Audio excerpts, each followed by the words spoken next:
Hi everyone, welcome back to the Be Kind, Be Happy podcast.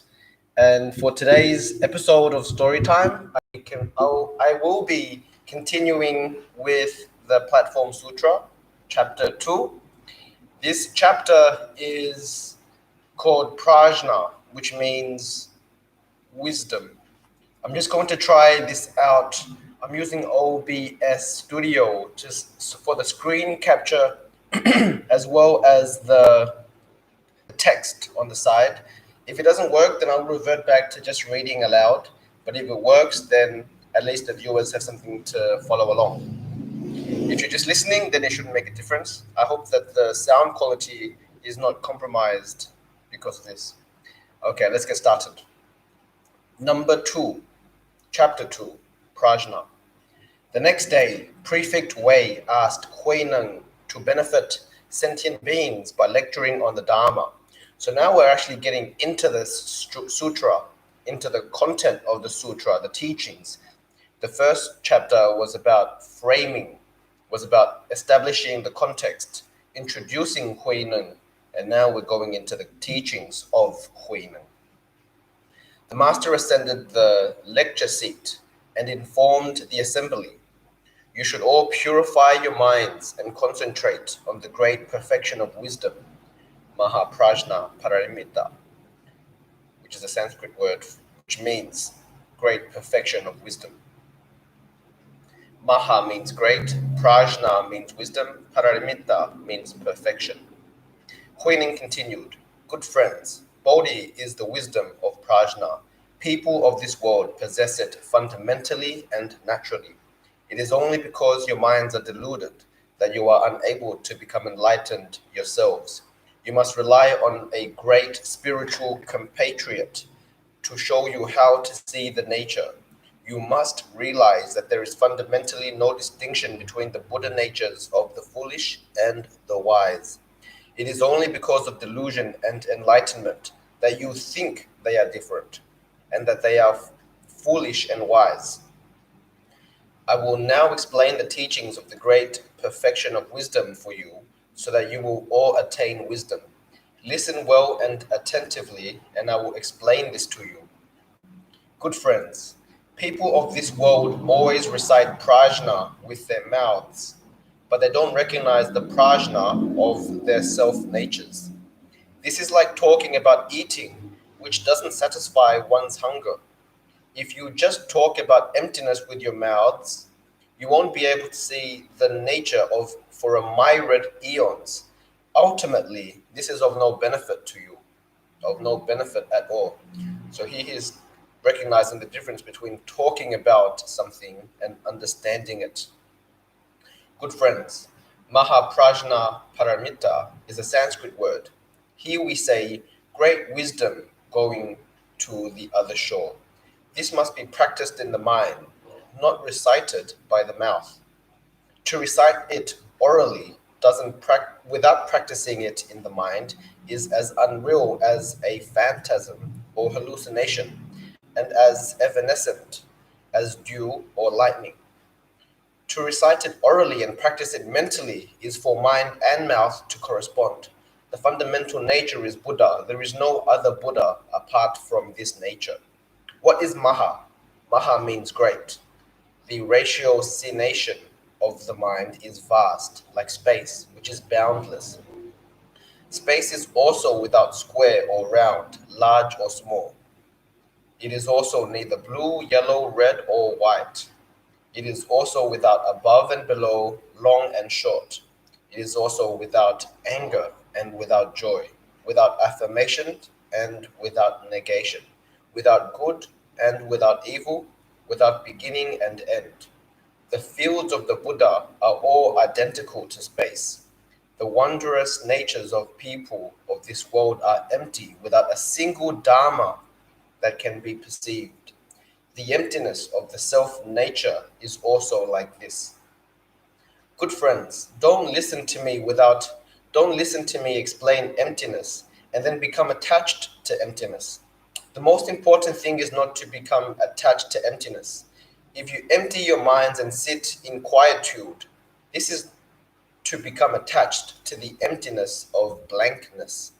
Good friends, the space of this world embraces within itself the myriad things and all images of form, the sun, moon, and stars, and the mountains, rivers, and earth, the springs and streams that enrich the plants and forests, bad people and good people, bad dharmas and good dharmas, the heavens and hells, all the great oceans and the mountains, including Sumeru. All of these exist within space. The emptiness of the natures of the people of this world are also like this. Good friends, that the self-nature can embody the myriad dharmas is great. The myriad dharmas are within people's natures. If one perceives the goodness and badness of people without ever grasping or rejecting the goodness and badness, one will not become tainted or attached. For the mind to be like space is called great. Therefore, it is said to be maha. Good friends, the deluded speak with their mouths, but the wise practice with their minds. Furthermore, there are deluded people who empty their minds and sit in quietude without thinking of anything whatsoever, claiming that this is great. You can't even speak to these people because of their false views. Good friends, ratiocination of the mind is vast and great, permeating the Dhamma Dhatu, i.e. the cosmos.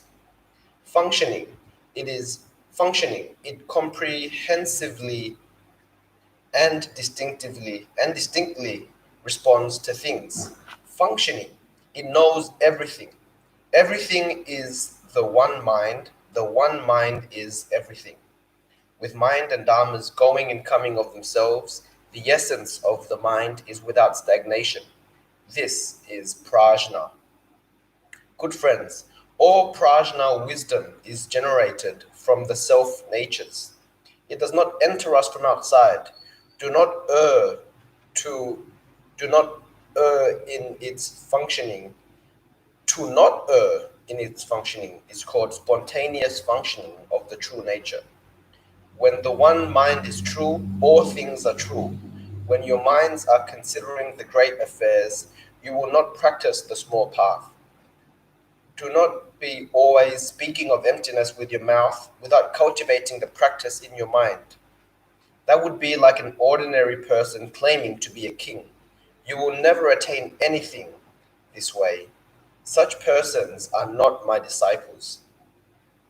Good friends, what is prajna? In Chinese, it is called wisdom. To always practice wisdom in all places, at all times, and in all moments of thought, without stupidity. This is the practice of prajna. A single moment's stupidity and prajna is eradicated. A single moment's wisdom and prajna is generated. The people of this world are stupid and deluded and do not see prajna. They speak of prajna in their mouths, but are always stupid in their minds. They always say to themselves, I am cultivating prajna. In every moment of thought, they speak of emptiness without recognizing true emptiness. Prajna is without shape or characteristics. It is the mind of wisdom. To have such an understanding is called the wisdom of prajna. What is paramitta? This is an Indian word. In Chinese, it is arriving to the other shore. If one understands the meaning of Buddhism, one transcends samsara. If one is attached to one's sensory realms, samsara is activated, just as waves arise on water. This is called the other shore. Therefore, it is said to be paramitta. Good friends, the deluded people recite with his mouth, and he does so with falsity and error. To practice in every moment of thought is called the true nature. To be enlightened to this Dharma is the Dharma of prajna. To cultivate this practice is the practice of prajna. To not cultivate this is to be an ordinary, unenlightened person. To cultivate this in a single moment of thought is to be equivalent to the Buddha in one's own body. Good friends, ordinary people are Buddhas, and the afflictions are Bodhi. With the preceding moment of deluded thought, one was an ordinary person. But with a succeeding moment of enlightened thought, one is a Buddha. To be attached to one's sensory realms in a preceding moment of thought is affliction, but to transcend the realms in a succeeding moment is thought is Bodhi. Good friends, Maha Prajna Paramita is the most honored, the supreme, the primary. It is without abiding in the present, without going into the past, and without coming from the future. It is from this that all the Buddhas of the three time periods of time emerge. One should use this great wisdom to destroy the enervating defilements of the afflictions of the five skandhas. Those who cultivate in this fashion will definitely accomplish the enlightenment of Buddhahood, transforming the three poisons into morality, meditation, and wisdom. Good friends, in this teaching of ours, 84,000 wisdoms are generated from the one prajna. Why?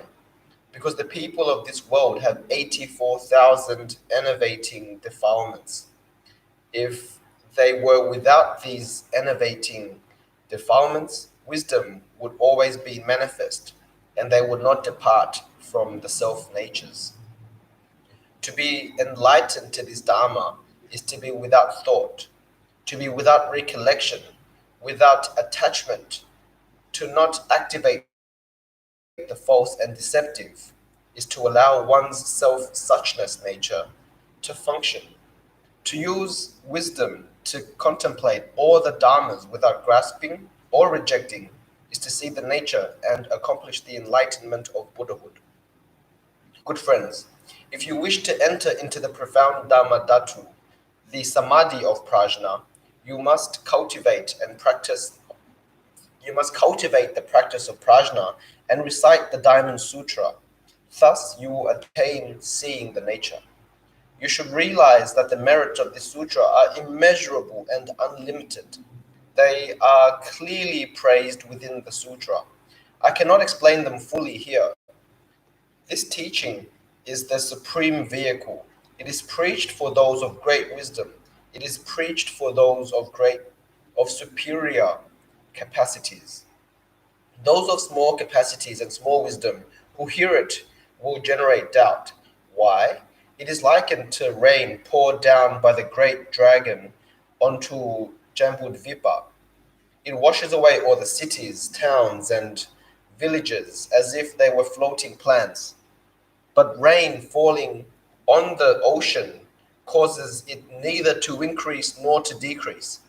If a person of the Mahayana or a person of the supreme vehicle hears this explanation of the Diamond Sutra, his mind will open forth in enlightened understanding. Therefore, you should understand that your fundamental natures have in themselves the wisdom of prajna. Allowing this wisdom to function of itself in constant contemplation, one therefore need not rely on the written word. It is likened to rainwater, which does not derive from heaven.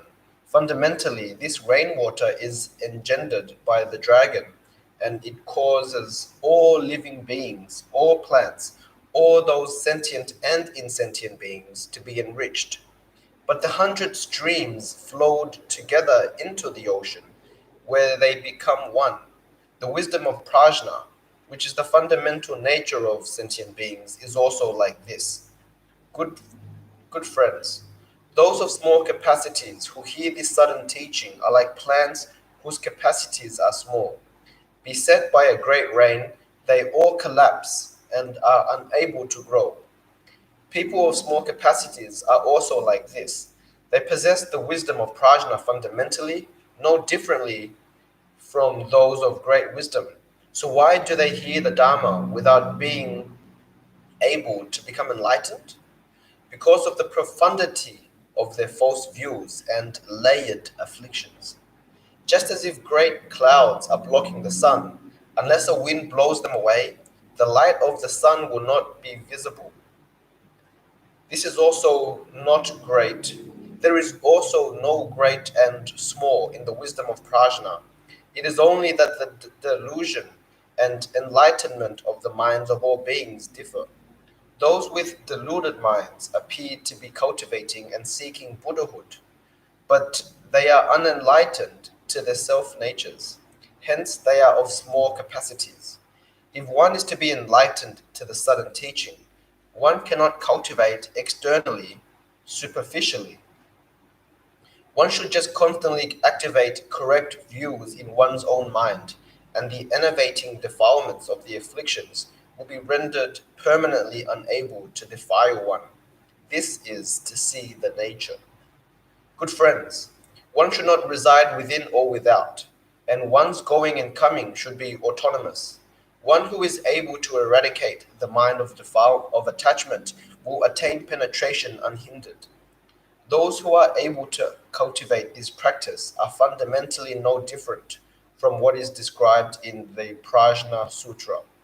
The Prajna Sutra is the Diamond Sutra, and it is one of the key texts in Zen Buddhism, but also also Buddhism in general. And I will be touching on the Prajna Sutra, the Diamond Sutra, eventually one day. This Diamond Sutra is the sutra that was introduced in chapter 1 of the Platform Sutra, and it was the sutra that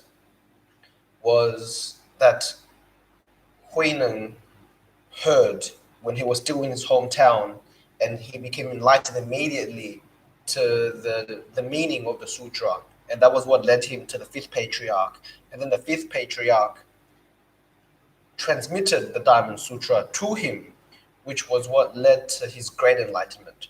So the Diamond Sutra is heavily involved in the Platform Sutra, and it's a very important teaching in Buddhism. Good friends, all the sutras and all their words, the two vehicles of great and small, and the 12 divisions of the canon, all these were established because of people and could only have been established because of the wisdom nature.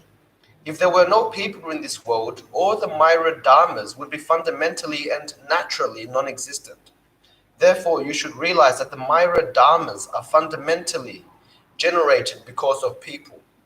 All the sutras and texts exist through being preached because of people. Because some people are stupid and some are wise, the stupid being the small and the wise being the great.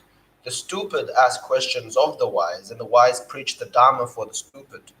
When a stupid person suddenly becomes enlightened, his mind opening forth, he is no different from a wise person. Good friends, if one is unenlightened, then the Buddhas are sentient beings. When one is enlightened for even a single moment, then sentient beings are Buddhas. Okay, this is fascinating. So this is saying that if a person is unenlightened, then all the Buddhas to him are mere sentient beings. But when that person, even for a moment, becomes enlightened, has an enlightening thought, then for that moment, all the sentient beings are Buddhas to him. Therefore, you should understand that the Myra Dharmas are all within your own mind. So this is basically saying what you see around is a reflection of your own nature, a reflection of your own mind. So are you seeing sentient beings around, or are you seeing Buddhas? And that answers whether your mind is the mind of a sentient being or the mind of a Buddha. Continuing. Why can't you suddenly see the fundamental nature of suchness from within your own minds? The Sutra of the Bodhisattva precepts say, I am fundamentally pure in self-nature. If you recognize your own mind and see the nature, you will definitely accomplish the enlightenment of Buddhahood. The Vimalakirti Sutra says, he then unexpectedly retrieved the fundamental mind. Good friends, when I was with His Reverence Hongren, the Fifth Patriarch, I became enlightened as soon as I heard him speak. I suddenly saw the fundamental nature of suchness. Therefore, I am disseminating this teaching so that you who study the way may become suddenly enlightened and achieve bodhi. You should each contemplate your minds and each see the fundamental nature. If you do not become enlightened by yourself, then you must seek a good spiritual compatriot, someone who understands the Dharma of the supreme vehicle. Do not indicate directly the correct path for you. To indicate directly the correct path for you. This spiritual compatriot will have a great background and will, so to speak, lead you to the attainment of seeing the nature. This is because the spiritual compatriot is able to manifest the causes of all the good dharmas. All the Buddhas and of the 3 periods of time and the 12 divisions of the canon are fundamentally and naturally eminent within the natures of people. But if you cannot become enlightened yourself, you must seek a spiritual compatriot's instructions in order to see the nature. If you become enlightened yourself, if you can become enlightened yourself, don't rely on external seeking. Don't think I am saying you can only attain emancipation through the help of a spiritual compatriot other than yourself. That this is not the case. Why? Within your own minds, there is a spiritual compatriot who will help you become enlightened by yourself. If you activate the false and deluded, you will become all mixed up with false views. Although some external spiritual compatriots may be teachers, they cannot save you. If you activate the correct and true, and contemplate with prajna in a single instant, all your false thoughts will be completely eradicated. If you recognize the self-nature, with a single experience of enlightenment, you will attain the stage of Buddhahood. Good friends, in wisdom's contemplation, both interior and exterior are clearly penetrated, and one recognizes one's own fundamental mind. If you recognize your fundamental mind, this is the fundamental emancipation. If you attain emancipation, this is the samadhi of prajna. This is non-thought. What is non-thought? If in seeing all the dharmas, the mind is not defiled or attached, this is non-thought. The mind's functioning pervades all locations, yet it is not attached to all the locations. Just purify the fundamental mind, causing the 6 consciousnesses to emerge from the 6 sensory gates, causing one to be without defilement or heterogeneity within the 6 types of sensory data, literally the 6 dusts. Autonomous in the coming and going of mental phenomena, one penetrates function without stagnation. This is the samadhi of prajna, the autonomous emancipation. This is called the practice of non-thought. If one does not think of the 100 things in order to cause thought to be eradicated, this is bondage within Dharma. This is called extreme view. Let me repeat that. If one does not think of the 1,000 things in order to cause thought to be eradicated, this is bondage within the Dharma. This is called extreme view.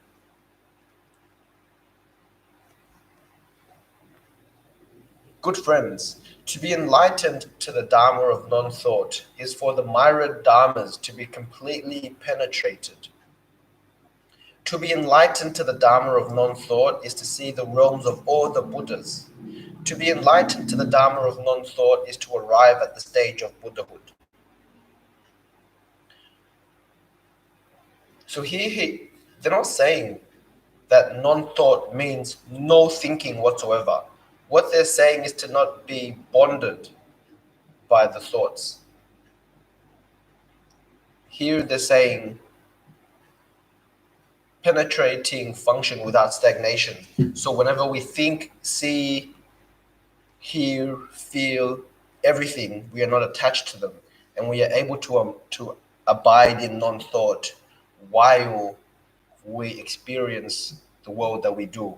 It's not to say that non-thought means no thinking.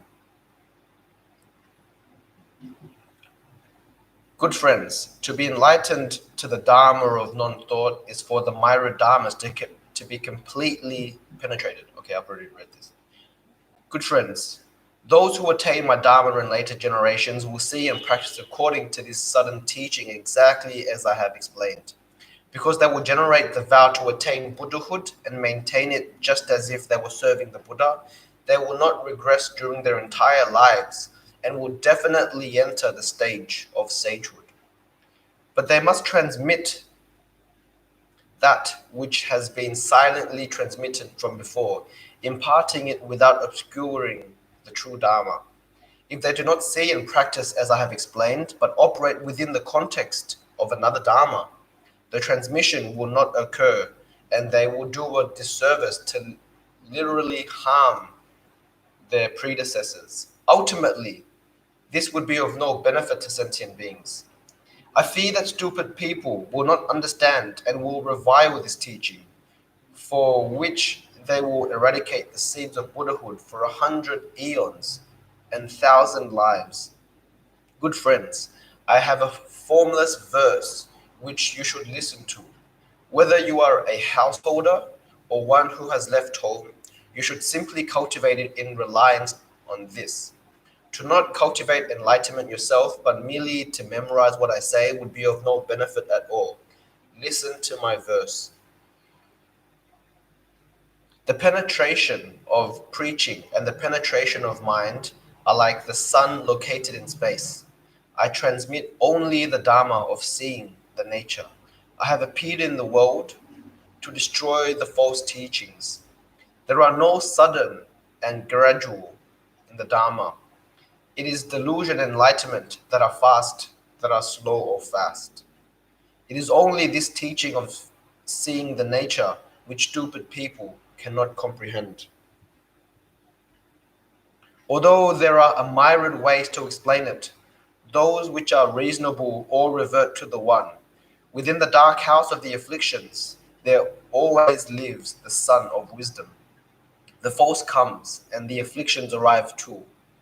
The correct comes, and the afflictions are eliminated. Although neither false nor correct in function, in purity one arrives at the remainderless nirvana. Bodhi fundamentally is the self-nature. Activate the mind and all is false. Purify the mind within the false, just to be correct in being without the three hindrances. Just be correct in being without the three hindrances. If people of this world cultivate the way, they will not be hindered by anything at all. Always see one's own errors and be in accord with the way.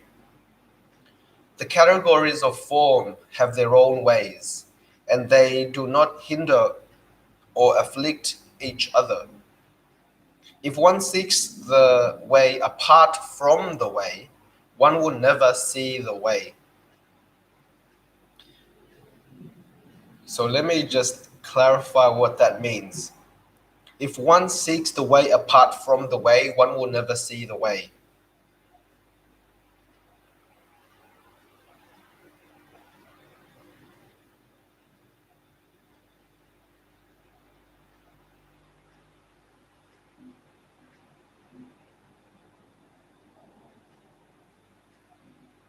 So here he says, the false comes and the afflictions arrive too. The correct comes and the afflictions are eliminated. Allowing neither false nor correct to function, in purity one arrives at the remainderless nirvana. Here he says, Bodhi fundamentally is the self-nature.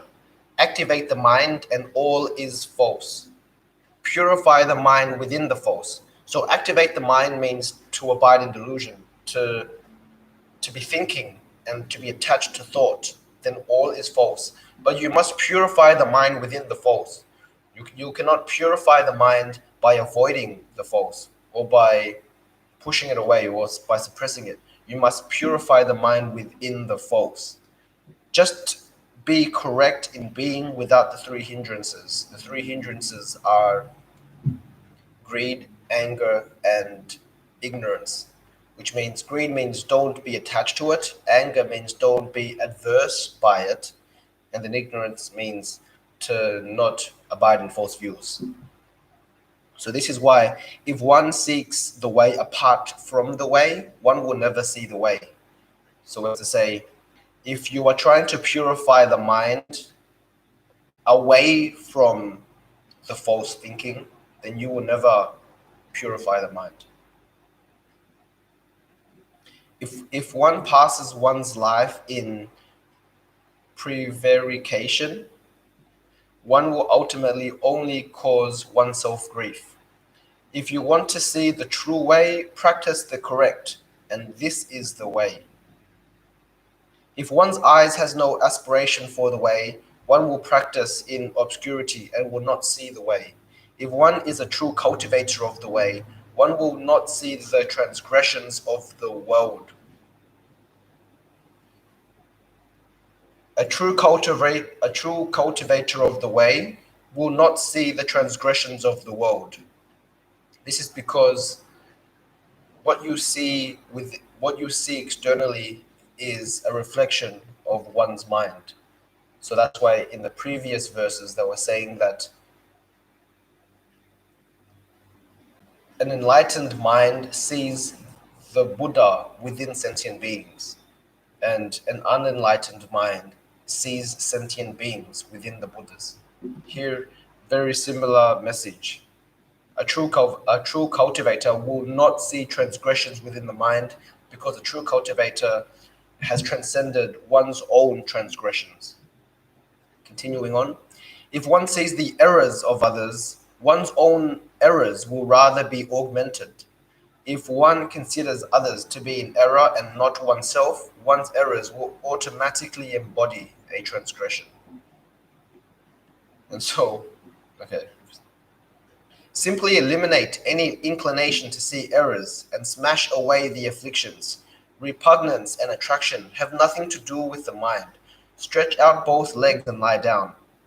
If you want to teach others, you must have expedient means yourself. Do not make them destroy their doubts. This is what allows the self-nature to become manifest. So here they're saying, don't make others destroy their doubts, but you have to help them use their doubts to see the true nature. Buddhism's being in the world is not separate from the awareness of the world. To seek Bodhi apart from the world is like searching for the horn of a hare. This is a very famous saying in Buddhism. To seek Bodhi apart from the world is like searching the horn of a hare, the horn of a rabbit. It's impossible to seek Bodhi apart from the world, because just as it's impossible to seek the horn of a rabbit, rabbits don't have horns. And if you were to seek Bodhi, seek enlightenment away from the world, it's impossible. Here it's saying that you can only seek enlightenment or seek Bodhi within the world, because only within the world, only within affliction, here world means affliction, because only within affliction can the potential of Bodhi be available. If you were to discard the duality of affliction, you are also discarding the duality of Bodhi. False seeing or views is called to escape the world. False seeing is to be in the world. When correct seeing or views is called to escape the world. False seeing is to be in the world. When false and correct are completely destroyed, the true nature of Bodhi is just so. The nature of Bodhi is just so. So here they're saying, people think that correct seeing is to escape the world and that false seeing is to be in the world. But if you are to be able to relinquish both the true and the false within this context, then the nature of Bodhi is just so. This verse is the sudden teaching. This is also called the ship of the great Dharma. In delusion, one can listen to the sutras for eons, but an enlightenment occurs in a moment. And so this is why Zen Buddhism highly regards this Platform Sutra, because this sutra is not about practicing all the arduous disciplines. It's not about practicing all the other teachings. It is only, this sutra and Huineng is only about teaching the sudden teaching to attain enlightenment within a moment. The master spoke again. Now at Dafan Monastery, I have preached this sudden teaching. I hope that all sentient beings throughout the Dhamma Dhatu will, at these words, see the nature and accomplish Buddhahood. At that time, everyone listening to the master's preaching, Prefect Wei, the government staff, and the ordained and lay followers, all experienced enlightenment, so awakening. Simultaneously, they bowed and sighed, "How excellent! Whenever has a Buddha arrived in the world, whenever has a Buddha appeared in the world in Lingnan." Hope you've enjoyed this chapter 2 of the Platform Sutra, a very, very intense and very, very deep chapter. This chapter basically explains everything about the self nature and points directly to what we should be doing to identify our self nature. Basically, this second chapter is the fundamental teaching of the entire sutra within this second chapter. The first chapter basically builds up and introduces Huineng and how he became the Sixth Patriarch, and it builds the credibility and builds the credibility. And now the second chapter basically points directly to the self nature and is the entire teaching of the sutra in this chapter. Hope you've liked this chapter on Prajna, which is wisdom. And if you do, please like and subscribe. And I look forward to seeing you again in chapter 3, which here is questions. So this is just a Q&A with the Sixth Patriarch, Huineng. Okay, thanks for watching, everyone. And I'll see you again in the next episode. Bye-bye.